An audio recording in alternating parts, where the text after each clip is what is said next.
La explicación del caso, hermanos, esto sí es un poco complicado, pero no es difícil, no es imposible. En el caso, vemos los casos como el novativo, ¿sí? El sustantivo expresa el sujeto del verbo, la audición del caso responder a la pregunta de qué o quién. Ejemplo, Cristo ama a la iglesia y se entregó a sí mismo por ella. La palabra Cristo está en el caso normativo en el griego y por lo tanto es el tema de esta frase. En otras palabras, Cristo viene siendo el sujeto, ¿sí? Genitivo. Aquí vemos el genitivo, hermanos. Ese sustantivo expresa una especificación y exige la preposición de o del.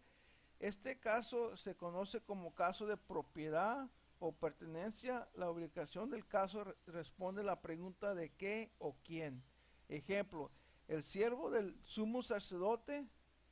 Las palabras del sumo sacerdote están en el caso genitivo en griego y modifica la palabra sirviente, que esto del sumo significa posesión, ¿sí? Posesión.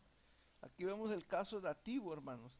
El sustantivo expresa la persona o cosa en quien recae la acción de la oración y exige la preposición a o para.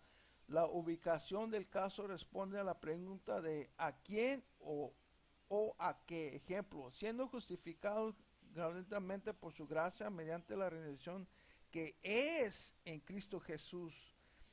Se usa para denotar un objeto indirecto, en este caso, hermano. Acusativo.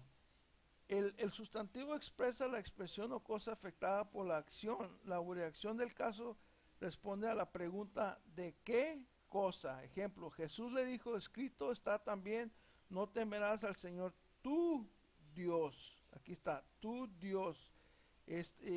Los sustantivos en este caso a menudo funcionan como el objeto directo a los verbos transitivos. Tu Dios es el caso acusativo. Ahora vamos a explicación del género, ¿sí? El género indica la clase o categoría de sustantivos a los que presentan un nombre dado. A la mayoría de los sustantivos griegos se les asigna uno de los tres géneros gramáticos, masculino, femenino o neutro. Normalmente los géneros se clasifican en géneros masculinos, femeninos y neutros. Los géneros masculinos incluyen el carácter masculino y el género femenino comprende los caracteres de femeninos. El género neutro incluye la mayoría de los dos objetos sin forma. Por ejemplo, el bebé, que no muestra si es niño masculino o niña femenino, ¿sí?